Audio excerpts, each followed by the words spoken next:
we're going to be soft. We're not going to be as tough as we've been.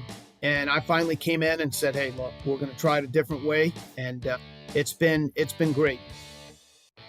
Welcome to this episode of Sprint-Based Football, presented by Titan GPS. Coaches, founded and based in Texas, Titan GPS is your key to sprint-based football success. Designed specifically for high school football, Titan tracks the metrics that matter, like top speed, explosive acceleration, and even the powerful truck stick, speed times weight, for the ultimate performance insight. Whether it's optimizing practice, spotlighting players with 3D highlights, or giving recruiters verified in-game stats, Titan delivers. And with no minimums to get started, Titan walks you through every step. Message them on X @TitanSensor to learn more. Titan GPS, performance measured, potential unlocked.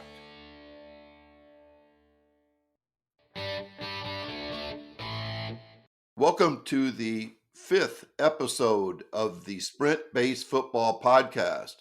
Today we have Pedro Arruza with us from Randolph-Macon College in Virginia. And we're really excited because, as far as I know, Randolph-Macon was the first college to adopt sprint-based football principles. We first talked in 2019, and I can't wait to further explore what exactly Pedro is doing at Randolph-Macon. I'd like to welcome to the show Pedro Arruza from Randolph-Macon College in Virginia. Glad to have you. It's a pleasure to be here. It's great to finally meet you. You know, I was looking back through a series of text messages, and you sent me a text in 2019, and I said, I'm in the mountains of Banff, and can I get back to you in a couple of days? So I can picture exactly where I was and all that stuff. Back in 2019, I believe it was in July, and you got interested in sprint-based football because you'd seen a couple articles. I did. I could probably talk about this for a straight hour, how this sort of evolved. And, I'm still learning a lot, and I definitely don't have it all figured out. And we're constantly talking to different coaches and reading and learning more and adapting things. One of the best things is in terms of how our staff is organized. I'm the head football coach, but I'm also in charge of our strength and conditioning program. And so those things are very much in sync. And, I'll tell you, for a long time, stretching back to when I was a student athlete at Wheaton College in the early 1990s, I had been thinking about a lot of these things. And 2019, interestingly enough, right before the pandemic, I was rethinking a lot of stuff that we were doing in our program. We had a lot of guys that, were injured during preseason camp, as is common with a lot of college football programs. I would look over at the sideline, and we had a bunch of guys, standing there with soft tissue injuries. We had a 300-yard conditioning or a shuttle test that we did when the guys came back to camp that I kind of hung on to for a lot of years. So, a lot of what I'm going to tell you, Tony, is I've had to learn from making some mistakes over the years. And, we do and repeat a lot of the things that we did when we were student athletes. And I had a great experience playing football at Wheaton College and loved 95% of what I experienced there. But I was already starting to rethink, the 300-yard shuttle and some of the other things that we were doing, because what you were seeing in some of these articles that I was reading, it really made a lot of sense to me. I just had to get the courage to sort of break away from things that I had done for so long. And so I remember texting you in 2019, and that was right before the start of camp, and still trying to, grapple with some of these thoughts and ideas. And what really happened is the pandemic struck. Okay. And what I did during the pandemic is I reevaluated everything that we were doing with our football program and read more about what you were doing and saw some of the stuff that Brian Culo was doing with Christian McCaffrey. There were a ton of guys. Mike Tucker at Villanova is another guy that I think is really, really sharp. And Cam Jossie studied some of his sprint stuff. I mean, the list goes on and on. It would take me a long time to talk about all the, the guys down at Elon, I think, do a tremendous job with their strength and conditioning program. So I started to rethink everything. And when I got done going into the fall of 2020, my brain hurt from all the things that I had read about. But, when the kids reported back in the fall of 2020 after the pandemic, we had to take things slow. We had no choice. They had been home for so long. Okay. And a lot of kids made a lot of comments about, hey, we were not able to do a ton of squats. We were not able to do a ton of the things that we traditionally had done. We made everything sprint based because that was the one thing that they could do while they were home. They could go find a field and sprint and jump. And our kids felt better than they had ever felt before. They made that known. And so we started to move in that direction. I'll be honest with you, some of the staff meetings that we had in 2019 about eliminating the shuttling and eliminating some of these things, those conversations sort of went like this. They're like, Coach, we've always done this. This is a part of our culture as we've been. And I finally came in and said, hey, look, we're going to try it a different way. It's been great. I mean, we've modified it every year. And I think it's had a huge impact on our program. I think our kids love it. I think our coaches really buy into it. And I think when coaches come in from other programs who join our staff, it's a common sense approach in my mind. I kind of like that idea. Like a new coach comes into your system. And it's interesting that your system since 2019, I believe your record is 57-7. That's 89% wins. You guys are one of the most respected. You're D3, right? Yes. Okay. Yeah. One of the most respected D3 programs in the nation. I mean, just an outstanding record. What's the hardest thing for new coaches to accept, grasp, understand? Because it really is different, isn't it? It is. And I think it's just the mindset of we've done it differently. I think, you talk about this all the time. I think coaches in general are kind of paranoid, and we're always worried that somebody's doing more than we're doing. And if we have 3 hours for practice and we don't use all 3 hours, we're worried that somebody else is outworking us or somebody's doing more than us. And I'm a grinder at heart. I mean, that how I've been since I was a kid, and I've worked for everything. I've had to earn, everything I've gotten. And so sometimes that whole idea of dialing it back a little bit, it's a hard thing to wrap your mind around. But I think that the results speak for themselves, and our kids are fresher than they've ever been. And, I'm going to give you a couple of examples. When I was at Wheaton, I played for a man, J.R. Bishop, who one of the best human beings I've ever been around, just a tremendous human being. Coach Bishop was old school, a product of his time, and a great coach. I had a tremendous experience playing for him, but there were a couple things that stood out during my time there. One, we didn't just have 2-a-days, we had 3-a-days. So we had a full padded practice in the morning, a full padded practice in the afternoon, and then a practice in shells in the evening. Okay. And we did that for a while. I can't recall how many weeks that went on for, but I know this, I never felt as good as I felt on day one. Okay. For the rest of the season, it was really just a matter of survival. That always registered in my mind. And then I remember my senior year, I was a starting running back, and only 16 teams in Division III made the playoffs at that time. We played Wittenberg in the first round of the playoffs. I think I carried the ball 30 to 32 times. It was the end of the season. The very next week, we were playing Mount Union. I'm sure you've heard of Mount Union. They're a powerhouse in Division III. And we were playing them in the national quarterfinals. It was the Thursday before we played Mount Union, and we were conditioning after practice. And I was one of the most bought-in players on that team. And I've told the coaches that were on that staff since, I was thinking to myself as a player, I'm going to do this because I always did what the coaches asked me to do. But I thought it was insanity. And one of the coaches was yelling, this is why we're going to beat Mount Union on Saturday. And in my mind, I was thinking, Coach, this is why we're going to go into this game completely exhausted. So, over the years, there were some feed the cats principles that we incorporated. Unwittingly, I didn't know that that's what we were doing. We've never conditioned after practice. Okay, that's never been a thing here. I learned that early in my coaching career when I worked at Washington University in St. Louis with Larry Kimbaum. He never ever conditioned after practice. We always told our guys, if we practice hard, if we maximize what we do during the time that we're out here, we don't need to condition. And that's never been an issue for us. I've never felt like, we got beat because we were not in good enough condition. Okay. I think we've gotten beat over the course of my career because we were too tired going into a game. That's definitely happened. So we started to adopt some of these principles at different times. But, the insanity of it is when the NCAA finally did away with 2-a-days, And even when we were doing two-a-days, we had already moved away from actually doing two-a-days. We were doing one a day, and then on the two-a-days, we were doing a modified practice or a modified walkthrough. But the insanity of it is they do away with two-a-days, and then they tell you that you can have a 3-hour practice on the first day that you report to camp. I don't care what a kid does over the summer. You're not ready for that. We're never out there for 3 hours. We're rarely even out there for 2 hours, and that's at the peak of our season. So our practices are short.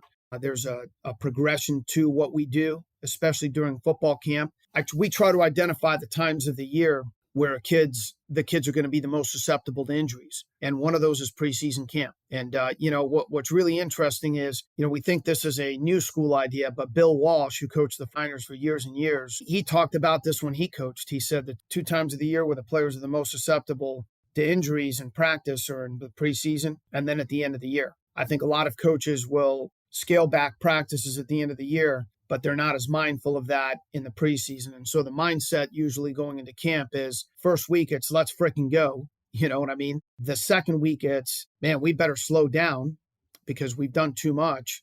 And then the third week, it's, man, let's get to the game. And I just did not want to fall into that trap. So we've completely revamped everything that we do, from our off-season training to what we do in the preseason to what we do during the week to what we do at the end of the season. People love specifics, and I believe you sent me a text that I'll never forget that described your first 4 days of practice, or the first 4 days. Do you call your first week camp? Yeah, we call it camp, just because that's all we're doing is football. But And so explain absolutely, the volumes of those first 4 days. it's very low. And I mean, we literally day one, okay, so we'll report on, say, a Wednesday, and we're allowed to start practice the next day. So, we go Thursday, Friday, Saturday, and each of those practices will be no longer than 60 minutes. Now, even within those practices, what we do is we have a red day, a yellow day, and a green day.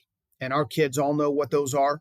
When recruits come in, the kids can articulate to the recruits what those practices are like, and it's all volume based. So a green day would be a high volume day. We are very, very, it's almost, I say embarrassing. It's not embarrassing, but I think coaches would be shocked at how little we do, especially in team. Like I have, that first day is a yellow day, okay, which is a medium day for us, but a yellow day at the start of camp does not look the same as a yellow day 2 weeks into the season. Does that make sense? We may give our guys a maximum of 8 reps in team on that yellow day. The next day will be a red day where we'll hardly do any team at all and really dial things back. And then we'll, spike it up a little bit more on that green day, might be 12 reps in team. And then the fourth day is a day off. And I'm so anal about the rep count. And I've got spreadsheet upon spreadsheet on my computer where I can go back and I can tell you what we did 5 years ago, 10 years ago, how many reps the ones got, how many reps the twos got, how many reps the threes got, the fours, and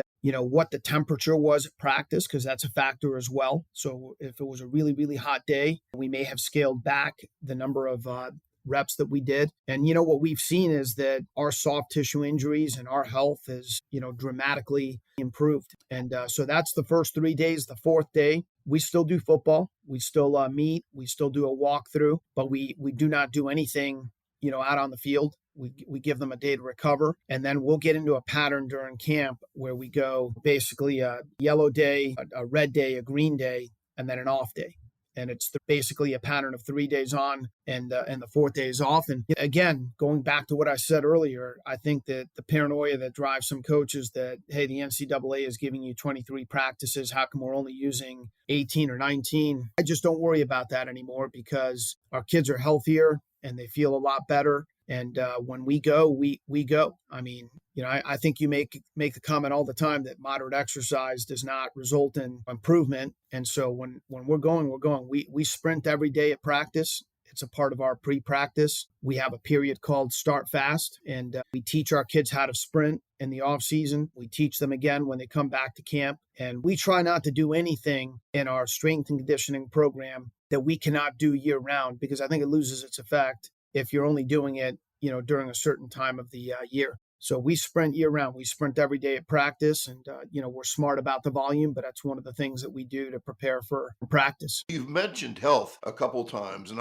I truly think that the health of your team might be the best reason for going to the less is more sprint-based football, feed the cats football, whatever you want to call it. And when I talk to coaches, and they all tell me the same thing, that their roster it's almost miraculous. At the end of the year, the entire roster is still available. That we do not have 8 kids out, 10 kids out, 5 kids with season ending injuries, things like that. And so I ask, what is it? Is it the volume? Is it the low volume that keeps your team healthy? Is it the RPR, which I know you're certified in? And I think all sprint-based football programs embrace RPR. Is it possibly the speed, or is there a magical quality about being as fast as you can be that makes you the healthiest you can be? I don't know what the answer is. Do you have any ideas on those?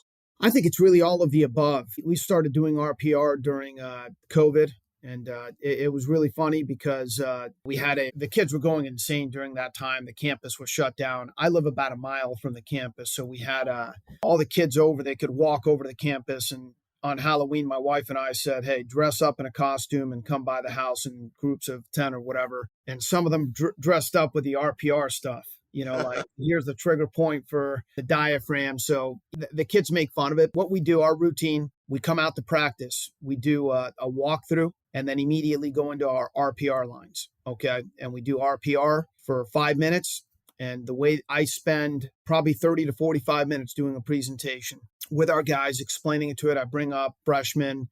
I show them all the trigger points. I test them and show them, hey, this stuff actually works. I'm sure you have the same thing, right? That you have some guys that absolutely buy into it and are absolutely fanatical about it. And then you have guys that are a little bit skeptical. The way that I sell it to our guys is, look, we're going to take 5 minutes here. And this breathing stuff, I mean, I believe in it. We brought some mindfulness experts in, an initiative called the PV Project. It's a local organization, but these guys were trained by the same guy, and I'm forgetting his name, but he trained Phil Jackson with the Chicago Bulls and the Lakers. And I believe in that stuff, the mindfulness stuff, the breathing. And so I tell them this is a 5-minute period where you can get in the right mindset for practice and really kind of reflect. I think it's all of the above. I think that stuff happens every once in a while. We had a kid that broke his foot, got a Liz Frank injury during our bye week before the playoffs. It was a freak thing. But one thing that I try to do is if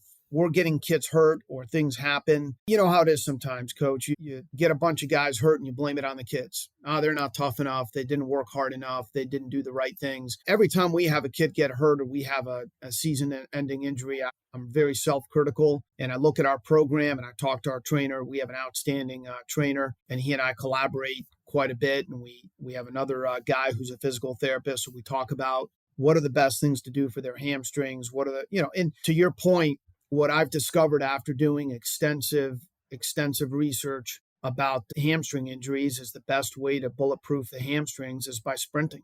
Are you going to be able to prevent everything? Probably not. Stuff happens. I've heard very good strength coaches say that. We're human beings. We're not, robots. So guys are going to get hurt. But I think we've been able to really minimize the number of injuries. And I put some of it on our players too. I tell them, like, look, if you come out here and you suffer a soft tissue injury, I'm going to ask you questions. I'm going to ask you about your sleep. I'm going to ask you about the nutrition. I'm going to ask you if you did RPR before you started the workout, So there's a checklist of things that we do. And is it any one of those things? I don't know. Is it the cumulative? Probably. Some of it's the mindset, but I do tell them that, your health it's your responsibility. We have a daily check-in that we do with XA Score. We have a company that we work with, and the guys come in every day and they write, there's an app, and they can tell the app, hey, this is how I'm feeling mentally. This is how I feel physically. This is my soreness level. And they register their sleep.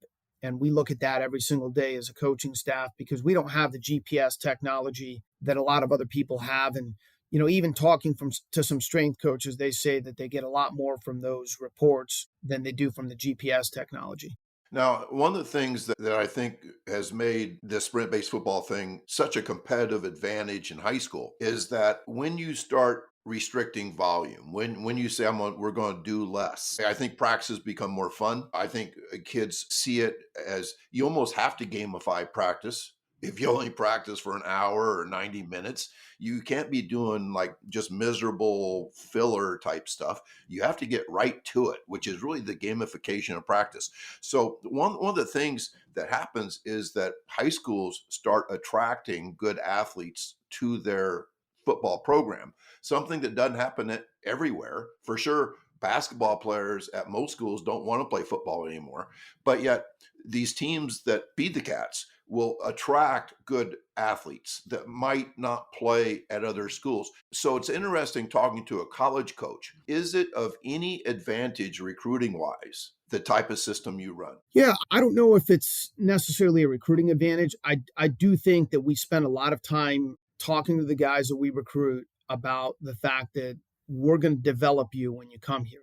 And these are the ways that we're going to develop you. And I always talk about big cats. Okay, so one of the slides that I show when I do a presentation to the linemen that we recruit, I put a big picture of a hog up on the screen, and I say this is how most people picture an offensive lineman. And then I put a picture of a big lion on the screen, and I say this is what we want. We want guys that can move. Still lift. I mean, we're still strong. That's still a priority. We're still in the weight room. So 2 years ago, we had an offensive tackle that weighed 275 pounds and vertical jumped almost 33 inches. So the vertical to me, and that's what I tell our big guys, if you can't jump, you can't play. So I do think that what you're saying makes a lot of sense. And I've said this to high school coaches that if you're jogging around a track, and believe it or not, there are people that still do this. Okay. They do this at my son's high school. You're jogging around a track and you're a 300-pound kid, word gets out. And it's not that they're soft. It's just that I don't know any 300-pound kid in his right mind that would run around a track for an hour when there are clearly better things that you can do to prepare that young man to be a better football player. So I agree with you. I think that, and we work really hard at it. We're an early morning operation because that's the way our class schedules are set. And I believe in, everything you say about sleep. For us, unfortunately, the class schedules are what they are. We have the weight room in the morning. So, and our guys have gotten into it where they like getting up, they get it done, and then they've got the rest of their day free to focus on school. But I think what's happening in high school athletics now with, the 7-on-7s, the year-round sports. When I was in high school, I played football in the fall. We had soccer in Florida in the wintertime, so I was a soccer player in the wintertime, and then I went directly into baseball season. And I don't see enough of that now. And, I had a guy here the other day, 3-sport athlete from North Carolina. And his dad, asked me the question. He said he's a little bit underdeveloped. He said, do you see this as an issue that he played 3 sports? I said, an issue? Absolutely not. I love the fact that he played 3 sports, and he'll have plenty of time to focus on one sport, when he gets to college. I think that when you get to college, that's a good idea because of the demands of the sport and the academic demands. It's hard to be in season, in the fall and in the spring if you're an athlete, right? But no, I absolutely love seeing 3-sport athletes. And, my high school senior is running track. My oldest son, who just finished his career with us, he was a 5th-year senior for us, played a lot of different things in high school. He's a football player, lacrosse player. He played basketball. He did tennis one year. So I love that. But Yeah, nowadays, it's like 7-on-7 every weekend. And we don't even do 7-on-7 in practice. It's not a part of our. What kind of, just kind of popped in my head, what kind of offensive system do you do? We're very multiple. But Okay. we're a running football team. We'll throw the ball around, but we're a running football team, and so we're playing tough physical football. And that's another thing that I'd like to dispel. When I did a clinic talk last year at Virginia Tech, and the very first thing that I put up there, I put our rushing statistics up there, and I said, listen, this stuff that we're doing, it's not soft. Because that's the mindset. The mindset is, oh, this is just soft. And listen, I can tell you this as a person, as a coach, just the way that I'm wired, and my wife reminds me about this all the time, is I'm taking myself to the brink all the time. I'm living on the margin, and that's not a good thing. One of the things that I've had to learn about myself is that I operate at a much higher level when I do take time away from things, when I do give myself a little bit of margin. And I want our kids to know that too, that I want you to. There's a great quote by James Clear, when you rest fully. When you go, and I'm paraphrasing it, you go, you're fully into it, but can't do things at 80%. And I learned a lot of that stuff from, it sounds weird, from a distance coach, Bill Bowerman for the University of Oregon. I quote him all the time. Your hard days are never hard enough. Your easy days are never easy enough. Yes. And he's the one that says moderate exercise never develops extreme results. And those things I think are really, really important. And I love the thing you talked about being a running team. You're not soft defensively either, are you? Coaches, Titan GPS is the ultimate tool for football programs, including back-to-back Minnesota State champion Stewartville High School, a leader in sprint-based football. Built specifically for high school football, Titan tracks the metrics that matter: top speed, explosive acceleration, speed repeatability, and the game-changing truck stick. Titan's easy-to-use system delivers actionable insights at a glance, and their exceptional customer service ensures you're supported every step of the way. With built-in leaderboards to fuel competition and unmatched accountability, because the eye in the sky doesn't lie, champions trust Titan GPS, proudly made in the USA. Ready to join the best? Message them on X at Titan Sensor today to get started.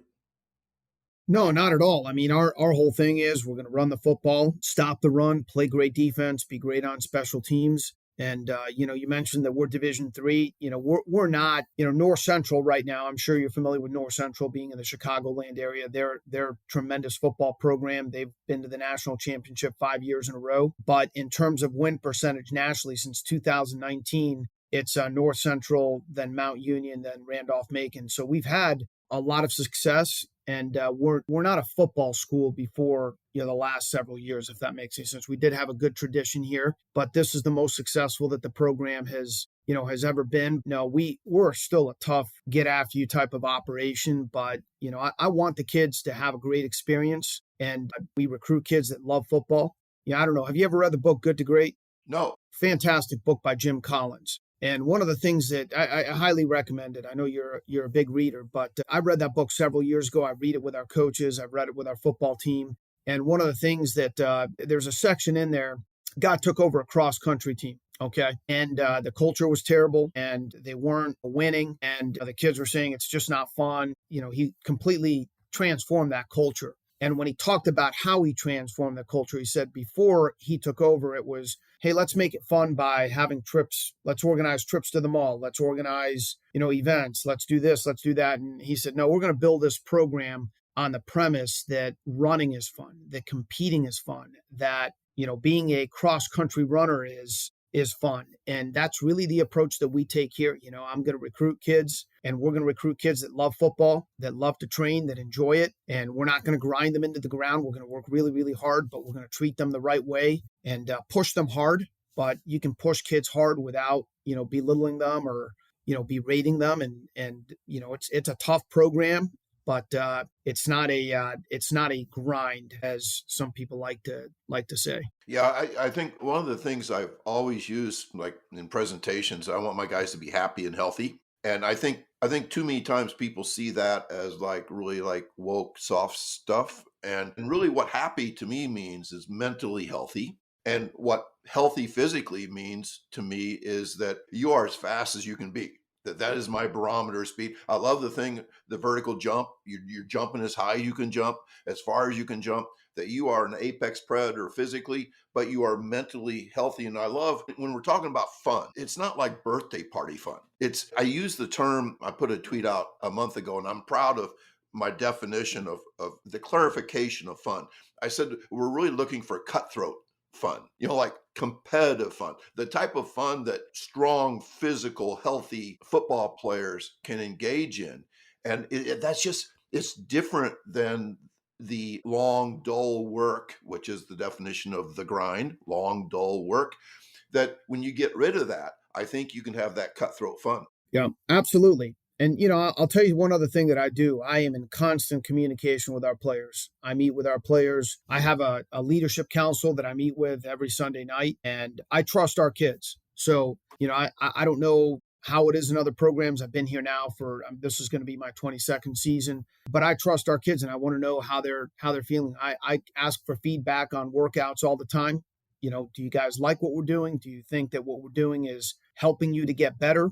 Okay. There's a group even in the summer. I don't have all the kids here in the summer. It's Division III, so we have about half our guys here training on their own. But there's a group thread, and we're constantly communicating over Zoom, over group text about how the workouts are going, how effective they think they are. And then, when I sense that our kids are tired, we dial things back. And here's one thing that's been really interesting over the years, okay? Some of the best games that we have played have come during weeks where, for whatever reason, a practice was impacted and we had to either make it a super short practice, okay, or we couldn't practice at all. So I'll give you an example. 2018, we had to hit the road to go play John Carroll in the first round of the playoffs. They were like number 8 in the country. They'd almost beaten Mount Union during the regular season. They were really, really good. I mean, I thought they had a better team than we did, and we were going to have to turn it into a 2-day trip. So we were leaving on Thursday. Snowstorm came in, and we were going to practice here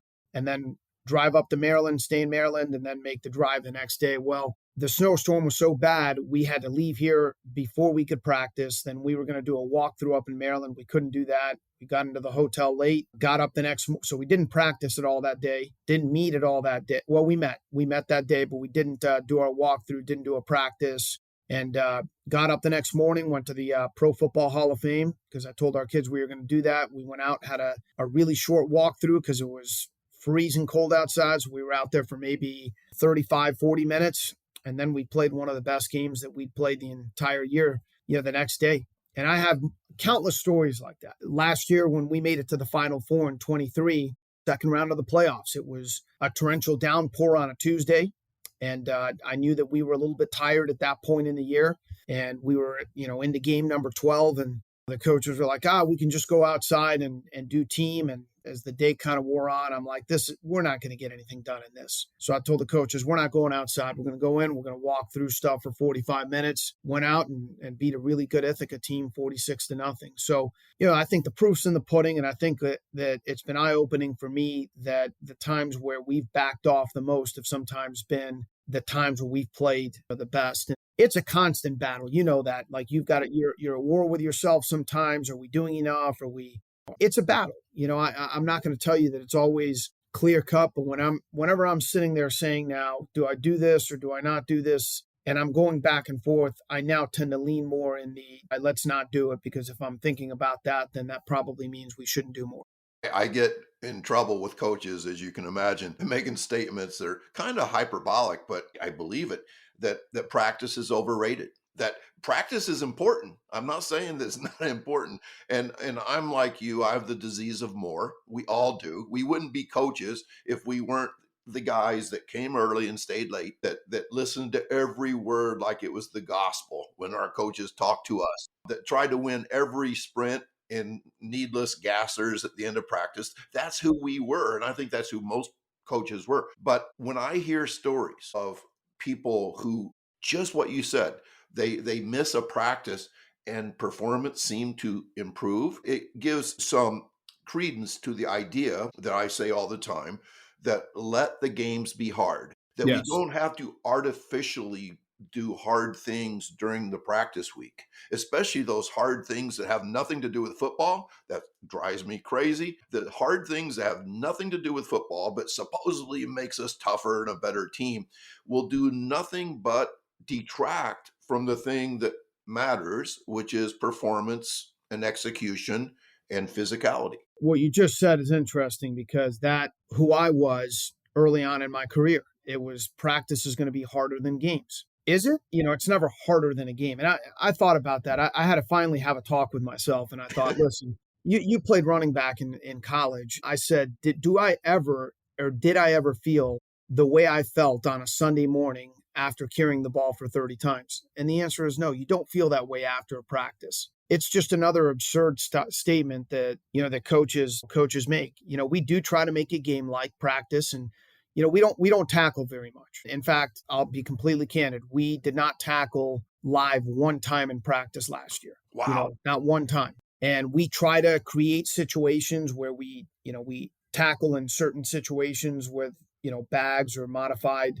situations, but we try not to do that in practice. We have one preseason scrimmage with another Division III school, and our guys get a very limited number of reps in that scrimmage in terms of live reps. And you're going to think this is crazy, but even when we do our inter squad scrimmage, we do not tackle to the ground. We tag off, and we just try to be, really smart about it. And we do hard things sometimes. Like you said, that I've heard you talk about your lactate workouts. We don't do those, but I'll say every once in a while, hey, this is going to be a hard day and we're going to do some hard things. You have to learn how to do that. But, I think that by the time they get to our level, a tough kid's a tough kid. I know when I was in college, what I really resented was, just working my tail off over the summer, only to come in and get run into the ground and never feeling like I could perform at my best because I was so tired, after preseason camp. I was never the same. And a lot of the stuff that you talk about, it just really registered because I remember, doing speed workouts, in the afternoon after doing back squats in the morning. And I'm like, this is crazy. I'm not getting any faster. But then I remember those days where I would go out and feel, really good, and I could do a sprint and then recover and then do another sprint. I felt like I was actually getting faster, but I don't know if we just didn't know enough back then. I mean, I was a 195-pound running back, and I had run 8 laps around a track in 12 minutes. That's what I trained for all summer. It was crazy. And I think the coaches know that was not, the science at that time was not what it is right now. But I often look back and think, man, I could have been a much better player if I had trained the way that we are training our guys right now. Now, you guys don't have GPS, but do you time sprints? We do time. We have a free lap system, and we do that. We don't do it during the season just because it's a time issue. You know what I mean? And I'll tell you what I like to do when we do our pre-practice, our start fast period, is we'll put them all, and we just started this year, okay, because I wanted them to have a longer runway for the deceleration. When most guys get hurt, they get hurt at the start, or they get hurt when they're decelerating if they don't decelerate properly. So we put everybody, we have the offense on one side, defense on one side. They're going towards each other as we're doing our speed drills. So we're doing speed drills every day. We're doing speed marches. We're doing boom booms. And we try to select the things that we think are most important. We're trying to be essentialists there. We're not going to do every speed drill, but we're going to select some. And then we put everybody in one end zone, and they have the entire field as a runway. Does that make sense? So we're essentially doing flying tens coming out of the end zone, and we educate our guys, as to how to do those. That's our. And again, going back to what I said earlier, I think what's really helped us too is just the green, yellow, and red days. So we'll have our highest volume day will be on Tuesday. That's a green. So day. Does green mean go? Well, they're all go, but green means that the volume is going to be the highest. We're going to do the most team reps on that day. Okay. Our red day is Wednesday, because the thing that I think a lot of coaches struggle with is it's easy in the off season, right? You're training 4 days a week. So you have a high day and then a low day and then an off day and then a high day and then a low day, right? And what I think coaches struggle with is you have these 3 days of practice sandwiched into the middle of the week. Okay. And how do you accomplish that and still get all the reps that you want? So what we've done, and I would have to get really specific, with a football coach is to explain what we do, but we played around with it in different ways. What we did this year is once we got into the season, Monday was our off day. Okay. So we come in on Sunday, and we have 3 different groups that, we label on our team. We have our traveling group, okay, or the guys that are in the 2 deep, that they do a recovery lift on Sunday. Okay. So they're just getting in there and moving. It's what we always tell them is we don't want you to get sore from that lift. Soreness is the enemy in season. What we want you to do is get into the weight room and feel better coming out of it than you went into the weight room. And the kids love it. They love doing that. And then we have a developmental group. Okay. Those are guys that are sophomores or juniors that are not playing a lot. but they can lift a little bit more aggressively because they didn't play on. And those guys will do a sprint workout first and then go into the weight room and lift. Okay. And then our freshmen have a sprint workout as well. And we do a 1x20 program with our freshmen. I don't know if you're familiar with that. So we do 1x20 with all the freshmen the entire year. Okay. Because I feel like that we've done for the last 4 years. And in my opinion, it's what's helped our guys learn how to do the movements better than anything else. And we progress from 1x20 to 1x14 to 2x8, but really put an emphasis on, teaching them how to lift properly. And when our guys go out there for the sprint workouts, we incorporate wickets and, teach them how to, our guys were out there doing wickets this morning, as a matter of fact, Wow. as a part of our off-season program.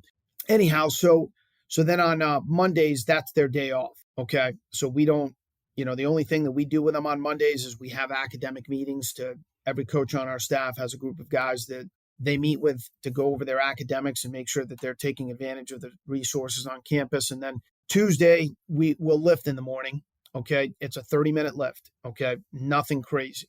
All right. And then, we're coming out and we're practicing. That's our green day, highest volume in terms of, and that's when I say green, our guys identify that as a max velocity day. Okay. So you've set that up. Sorry to interrupt, but you've set that up by having a Monday off day. Correct. Which gives them the capacity the next day to get a lot done. And then I'm getting ahead of the game a little bit, but I bet you respond with what kind of day the next day. The next day's a red day. So we dial it back. So like, the way that I would describe Tuesday, that's our max velocity day. Okay. So we're taking our shots down the field. And, now I'll tell you, and I'm getting pretty specific here, as you get later in the season, we may modify that green day. That green day may look more like a yellow day, depending on how the guys are feeling. So assuming that we're feeling good, that we're healthy, and some of it, Tony, so I'll give you an example. Some of our games this year and in the last couple of years, we might be up by 40 points at halftime. So our guys play a half a game. That's another thing that we do is every one of our coaches, we have a document where we track all of their game reps. So I know I come in every Sunday and I know how many snaps every defensive lineman has played, how many snaps every running back has played for every position, and the cumulative number of snaps that they played the entire season. So we'll tailor this not just for the team, but towards individuals. If a running back carries the ball 25 times on Saturday, that's going to impact his volume on a Tuesday. He's not just going to do what everybody else is doing, okay? But Tuesdays are generally... So he's going to do less. Absolutely. And which is a question I have all the time. Like high school, I have a two-way player. Don't they need twice as much conditioning? Absolutely not. Or I have a running back that's 30 carries a game. Doesn't he need twice as much? Oh, we run up-tempo offense. We run a play every 11 seconds. And I go, no, you don't. But anyway, they think that if it's more, you need to do more. And this is where it's counterintuitive that first of all, you can't lose that kid. That kid is like one of the most important guys on the team. And if you have a kid with a huge workload on game day, you have to actually reduce the next week. I agree with you 100%. Listen, what normally happens is, when I was in college, we would have guys that would carry the ball 30 times. I remember my freshman year, we had a running back, really good guy, but, not the hardest working guy. And if he carried the ball 25 times on Saturday, you knew he wasn't going to practice till Thursday, which wasn't good. So the way we do it is a little bit better because, that running back that carried the ball 25 times, he's going to be dressed for practice on Tuesday. He's still going to practice. Okay. But we're going to be smart about how he practices. And what it does is, one, it provides motivation for that kid to want to be a part of it. Okay. But the other kids are not looking at this kid and saying, well, he's a prima donna. He carried the ball 25 times, and then he doesn't have to practice. We just adjust his reps, in practice. We had a kid a year ago, David Wallace was a wide receiver for us, fastest kid I've ever coached. I mean, this kid legitimately, he ran a 4.49 for the different NFL teams at the University of Richmond when they timed him. And I thought that was a slow time for him. I think this kid was legitimately, he could accelerate as well as any kid that I've ever coached. And David got signed by the New England Patriots and was in their camp right up until last cuts. My thing with David all the time was this kid was so competitive. So he wanted to go out there and run a go route on every single play. And so when we did one-on-ones, if it was a 5-minute period, I would tell the receivers, you have 2 routes. You can run 2 routes in this period. One can be a deep route, and the other one has to be a short or intermediate route. No questions asked. And when you get those 2 reps done, you're done. And I had to, early in his career, just convince David. I said, David, you know who's fast in the fourth quarter? Fast players. Fast Amen. players are fast in the fourth quarter. And so I think if you came out and watched one of our practices, because, and listen, I'm at the point now, I've been here for 20 years. I don't really care what anybody thinks on the outside, but you come out and you watch one of our practices, I guarantee you it's going to be organized. Our kids are going to be moving around. It's going to be fast paced, but in a game-like sort of a way, right? We're not just running around to run around. You know what I mean? But our kids are competing and our kids are going hard, and they're highly organized and they're highly intense, but they're also organized like a game. So when we come out on a Thursday, we'll do a team period. And after that, however long that team period goes, 10 minutes, that's another thing that we don't do that I know maybe some other people do. Our longest team period is 12 minutes. We'll never go longer than 12 minutes. And then we're moving on to the next thing. But after that 10-minute period on a Thursday, our kids are on the sideline. They're all organized. We have the offense on one side, the defense on the other. The area between the 45s blocked off. We'll work a special team real quick, and then we'll go back to team, because that's what naturally happens, during a game. There are breaks. You're not just going and going for, 50 straight plays. I break it down for our guys, and I try to educate our players and coaches so that they, understand realistically what a game is like. Now we are running offense, so we'll have some 14-play drives sometimes, okay? But I don't see us getting tired during those drives. But the reality is most drives last about 6 plays, and, you're playing about, for us, I think we probably averaged around 65 plays a game, because we do huddle up, and so we try to reverse engineer it and, look at practice. So the most volume that we'll ever get into practice is about half the number of team reps that you would expect to have on a Saturday. So if you're going to play 70 snaps, 35 snaps is the max number of reps. And this is what I've become fascinated by over the years, is when I go places and visit, when I talk to other coaches, I'm asking them, hey, how many reps are you getting? How are you organizing your reps? How many reps? And our ones and our twos are getting the same number of reps every single week in practice. And during preseason camp, our 1s, 2s, 3s, and 4s are all getting the same number of reps, which is different. Yeah, I think that we'll end it here with this. A friend of mine, Kier Wyndham Flatt, once said that if a football coach was coaching the marathon, that you'd run 26 miles on day 1. On day 2, you'd run 30. And because the players were complaining, that the runners were complaining on Wednesday, you'd run 40. And, once again, the more thing makes sense to us. If you're losing, you need to try harder. If you're losing, you need to practice twice as long, because that's why they beat us, because they outworked us. They worked 8 hours a day and we were only working 2. That's why they beat us. And it's just false. And man, once you understand that, it's really hard to watch those other programs, don't you think? Yeah, or a suggestion. I mean, I'll tell you a quick story here. In 2019, we finished 9-2. We had a good year, okay, but we lost to a school in our conference, and they had a running back that broke off 2 really long runs, okay, and we couldn't catch him. I mean, we just couldn't catch him. Looked like we were running in quicksand. And so the next spring, really about a year and a half later, because we didn't play in the fall of 2020, we played in the spring of 21. And we had implemented all of the sprint-based stuff, and I really sold it to our kids, because, I was like, this really, really makes sense. So we had a kid that played on that defense in 2019 who was one of the kids chasing this kid from behind. And in the spring of 2021, we played this team again. So this was the next time we played them, and we beat him pretty good. But this kid that we had played against, this running back, broke off on a long run. And Zion Dennis was the kid. He was a kid that played for us, and he hawked him down. And he came up to me after the game and he said, Coach, I don't think that I would have been able to do that had we not been doing all of the sprint-based training, and I knew that at that point that, our kids were really, really bought into it.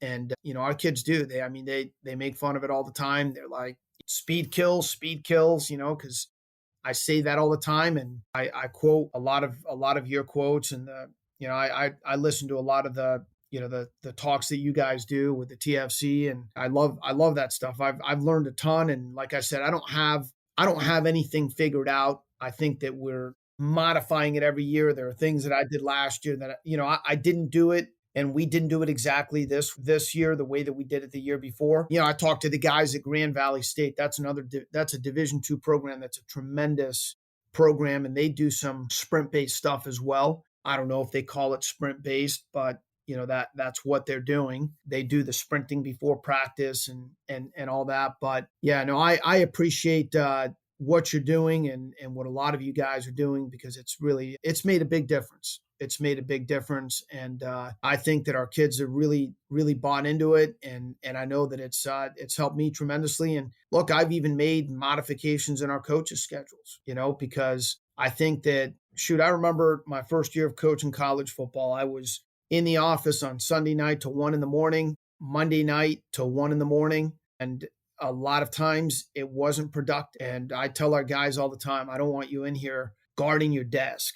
I want you to come in here and be productive. I don't want guys jacking around in the middle of the day. You know what I mean? But come in here, get your work done, and go spend time with your family, because, as important as football is and as important as these jobs are, family's way more important. And I don't want to have regrets about how much time, you asked me how long I've been here. There's a reason I've been here for 20 years. How many guys in college football get to spend 20 years in one place? And, my oldest son was 2 when we got here, and we have 2 other kids now. We have 3 kids, and I live a mile from the campus, and you don't get that very many places. I've heard you talk about going home and having lunch. I can do that here if I want to do that. I can come in and get a workout in the morning, go home and do different things, and it's different. So those are all huge positives in my mind. And when you take care of those coaches on your staff and you get them more sleep and you make their marriages better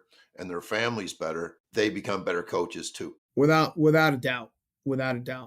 The sleep thing is huge. I tell the parents this all the time. I'm talking to parents and recruits right now, and I say, I don't want to minimize. I mean, there are legitimate mental health things that kids are dealing with, but I can't tell you how many times a kid comes into my office and he's in a bad place. And I say, listen, I get everything that you're saying. I'm listening to you. I empathize with you, but do me a favor. I said, go home for 2 straight nights. I want you to try to get 9 hours of sleep. I want you to get up in the morning and take a walk.